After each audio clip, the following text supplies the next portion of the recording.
Welcome back. They are sure to be rocking it like a hurricane, or maybe a brainstorm would be a more appropriate way to describe the upcoming annual National Ocean Sciences Bowl in Ocean Springs next week. Here to tell us all about the competition in its 23rd year is Dr. Joe Griffitt, the interim director of USM School of Ocean Science and Engineering. Good morning. How you doing? Hi, thank you. Good, good. So tell us all about this Hurricane Bowl. So yeah, this is part of a national competition. There are 25 different events all around the country where teams of high school students will come together and compete to answer questions about pretty much any aspect of ocean science. These questions can be anything from physics, biology, chemistry, geology, and they're really in-depth, really detailed questions. Yeah. And so it's a very tough competition.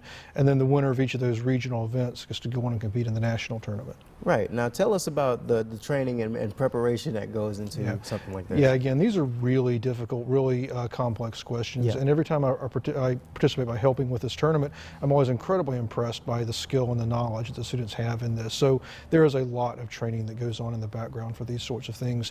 There's a lot of practice looking at the questions that were asked in previous years, practicing the strategy. These tournaments are a lot like Jeopardy in that there's skill in how you buzz in and when you buzz in. There's challenges for the questions and for the answers, and there's a lot of practice that go into understanding how you do that. So yeah, it's not just like showing up and answering the questions. They put a lot of work into it. Yeah, and there's a lot of benefits that goes into winning this as far as taking it to the national stage, and also a sense of pride as far as with the schools and things like that. Yeah, I would certainly think so. I know that some of the teams that I've been around in the past take a tremendous amount of pride, and they're very competitive in it. They take this very seriously. One of the interesting things is that a lot of the teams that do these events, particularly in Ocean Springs, often show up in these really elaborate costumes. They'll have a theme for their team, usually something centered around the ocean, and they'll show up dressed up, as fish or something like that. So not only is it really competitive, but it's also a lot of fun as well. Right, and tell me the importance of making it to that national stage, right? That you have to take a huge amount of credit and sense of respect with that. Oh yeah, the national tournament is something that, I mean, if you win that, you've proven that your team is literally the best in the country, because it is so competitive, and yeah, there's a tremendous amount of pride that you must get from winning that tournament.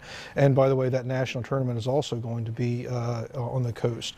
In April, it'll be held at the University of Southern Mississippi's Long Beach campus. So we'll be doing this all again in April with 25 of the brightest teams from all across the country, including the one that won this year's tournament tomorrow. Right, and it'll be interesting to see how all of that plays out. So if you want to check it out, please make sure you stop by. It's going to be in Ocean Springs. It's going to be an incredible event. Thank you so much for joining me this morning. Thank you.